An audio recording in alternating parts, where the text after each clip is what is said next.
दोस्तों मैं आलोक शर्मा आपका अपने यस क्लास में स्वागत करता हूँ। कैसे आप लोग? मस्त होंगे, स्वस्थ होंगे और पढ़ाई में व्यस्त होंगे।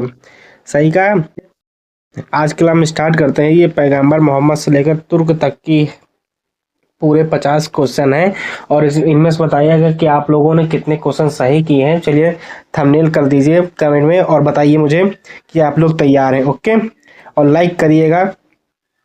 ठीक है, चलिए आज क्लास हम यहीं पे स्टार्ट करते हैं। पहले नंबर का क्वेश्चन है, पैगंबर मोहम्मद का जन्म किस नगर में हुआ था? मदीना, मक्का, ताइफ, यमन। मक्का में पैगंबर मोहम्मद का जन्म हुआ था।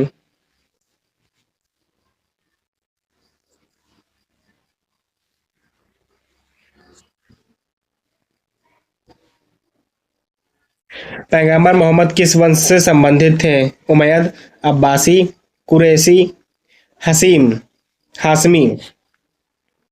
हाशमी वंश से संबंधित थे।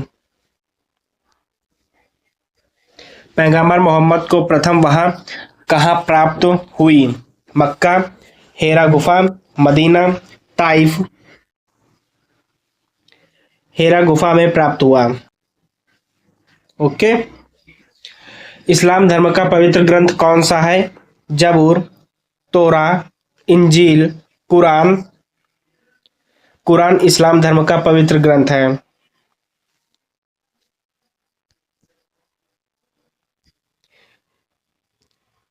हिजरत की घटना किस वर्ष हुई थी? 610 ईस्वी में, 615 ईस्वी में, 622 ईस्वी में, 632 ईस्वी में, 622 ईस्वी में। इस्लामी कैलेंडर की शुरुआत किस घटना से हुई होती है? जन्म, वहां, हिजरत, मक्का विजय। हिजरत से शुरू हुई।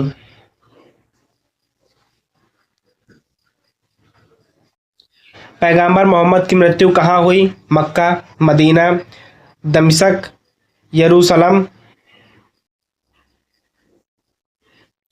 मदीना में हुई। इस्लाम में दिन में कितनी नमाजें अनिवार्य हैं? 3, 4, 5, 7। 5।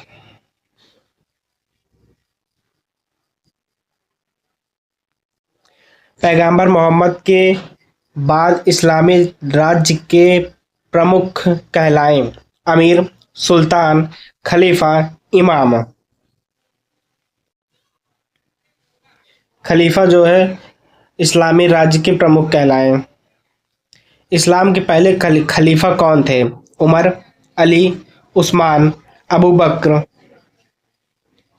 इस्लाम के पहले खलीफ जो थे अबू बकर थे।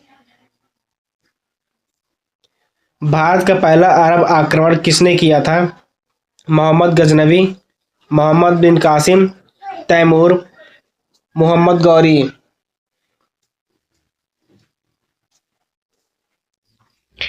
इसका आंसर है मोहम्मद बिन कासिम। मोहम्मद बिन कासिम ने भारत पर आक्रमण किस वर्ष किया? 697 ईस्वी, 705 ईस्वी, 712 ईस्वी, 725 ईस्वी। 712 ईस्वी में मोहम्मद बिन कासिम ने भारत पर आक्रमण किया। अरबों का शासन भारत के किस क्षेत्र तक सीमित रहा? पंजाब, सिंध, राजस्थान, गुजरात। सिंध तक जो है अरबों का शासन सीमित रहा। गजनी वंश का संस्थापक कौन था? अलतगीन, सबुतगीन, महमूद गजनबी, मसूद। सबुतगीन। मोहम्मद गजनबी ने भारत पर कितने आक्रमण किए? 10, 12, 15, 17। 17 बार मोहम्मद गजनबी ने भारत पर आक्रमण किए। सोमनाथ मंदिर पर आक्रमण किसने किया था? मोहम्मद गौरी, मोहम्मद गजनवी, तैमूर, इल्तुतमिश। मोहम्मद गजनवी। मोहम्मद गजनवी की राजधानी कहाँ थी? लाहौर, काबुल, गजनी, मुल्तान, गजनी। मोहम्मद गौरी किस वंश से संबंधित था? गजनवी, तुर्क, गौरी, अब्बासी। गौरी वंश से संबंधित था। तराइन का प्रथम युद्ध किस वर्ष लड़ा गया? 1187 ईस्वी, 1190 ईस्वी, 1191, 1192। 1191 में तराइन का प्रथम युद्ध लड़ा गया। तराइन के द्वितीय युद्ध में किसकी विजय हुई? पृथ्वीराज चौहान, जयचंद, मोहम्मद गौरी, भीमदेव। मोहम्मद गौरी की तराइन के द्वितीय युद्ध में विजय हुई। चंदावर का युद्ध किसके बीच हुआ था? पृथ्वीराज तथा गौरी के बीच, जयचंद तथा गौरी के बीच, महमूद जयपाल के बीच, इल्तुतमिश बलबन के बीच। जयचंद गौरी के बीच हुई थी चंदावर का युद्ध। चंदावर युद्ध में किसकी पराजय हुई? पृथ्वीराज, जयचंद, भीमदेव, लखनम सेन। जयचंद की पराजय हुई। भारत में स्थायी तुर्क शासन की नींव किसने रखी? मोहम्मद गजनवी, मोहम्मद गौरी, कुतुबुद्दीन ऐबक, इल्तुतमिश। कुतुबुद्दीन ऐबक ने भारत में स्थायी तुर्क शासन की नींव रखी। मोहम्मद गौरी की मृत्यु किस वर्ष हुई? 1200 ईस्वी, 1204 ईस्वी, 1206 ईस्वी, 1210 ईस्वी। 1206 ईस्वी में मोहम्मद गौरी की मृत्यु हुई। कुतुबुद्दीन ऐबक किसका गुलाम था? सुबुक्तगीन, महमूद गजनवी, मोहम्मद गौरी, बलबन।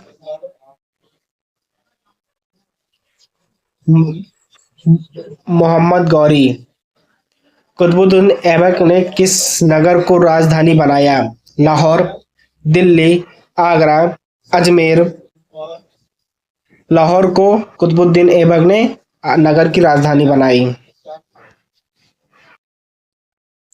दिल्ली सल्तनत की स्थापना किस वर्ष हुई? 1192 ईस्वी, 1200, 1206, 1210।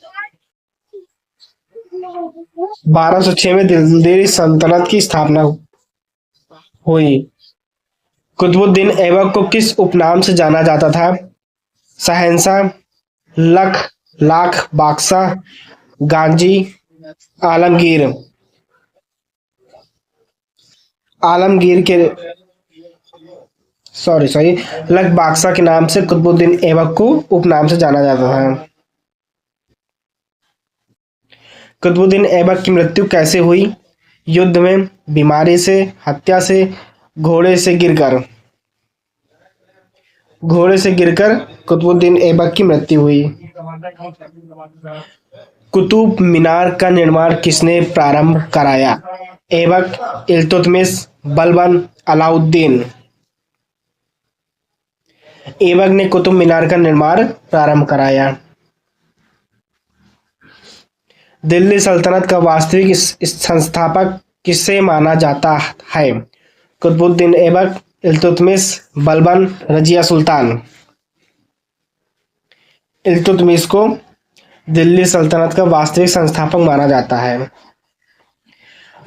इल्तुतमिश ने किसे अपना उत्तराधिकारी नियुक्त किया था? नसरुद्दीन, रुकनुद्दीन, रजिया, बलबन। रजिया को किया। दिल्ली सल्तनत की पहली महिला शासक कौन थी? गुलबदन बेगम, नूरजहां, रजिया सुल्तान, चांद बीवी। रजिया सुल्तान थी दिल्ली सल्तनत की पहली महिला शासिका। ओके। चालसा दल का संबंध किससे था? ऐबक, इल्तुतमिश, रजिया, बलबन।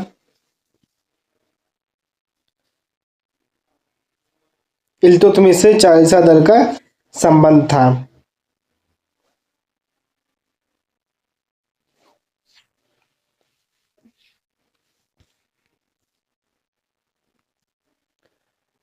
लौह एवं रक्त की नीति किस सुल्तान ने अपनाई? ऐबक, इल्तुतमिश, बलबन, अलाउद्दीन खिलजी। बलबन ने लौह एवं रक्त की नीति अपनाई।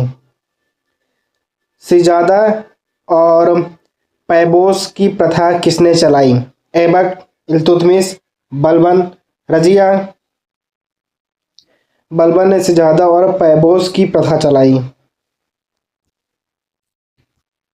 बलबन ने किस वर्ग को शासन से दूर रखा? तुर्क, गैर तुर्क, उल्लेमा, अमीर। गैर तुर्क को। गुलाम वंश का सबसे शक्तिशाली शासक कौन था? ऐबक, इल्तुतमिश, रजिया, बलबन।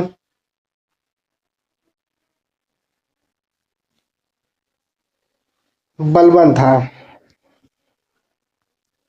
गुलाम वंश का अंतिम शासक कौन था? बलबन, नसरुद्दीन, कैकुबाद, रजिया। कैकुबाद गुलाम वंश का अंतिम शासक था। बलबन ने कौन सी उपाधि धारण की थी? सुल्तान, शहंशाह, शहंशाह, गाजी, मलिक। शहंशाह की उपाधि बलबन ने धारण की थी। दिल्ली सल्तनत की प्रशासनिक भाषा क्या थी? अरबी, तुर्की, फारसी, हिंदी।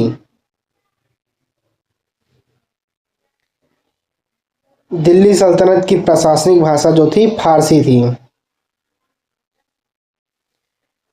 इक्त प्रणाली का संबंध किससे था? व्यापार, कर व्यवस्था, सैन्य वेतन, कृषि उत्पादन। सैन्य वेतन से था। इल्तुतमिश ने किस सिक्के को प्रचलन में लाया? दिनार, रुपया, टांका, असरफी। टांका इल्तुतमिश ने सिक्के को प्रचलन किया। कुतुबुद्दीन ऐबक को किस नाम से जाना जाता है? लख बादशाह, आलमगीर, गाजी, फिरदौसी। लख बादशाह। गुलाम वंश के शासक मूलतः क्या थे? व्यापारी, किसान, सैनिक गुलाम, पुरोहित। सैनिक गुलाम थे गुलाम वंश के शासक मूलतः। दिल्ली सल्तनत की प्रथम राजधानी कौन सी थी? दिल्ली, लाहौर, अजमेर, कन्नौज। लाहौर थी।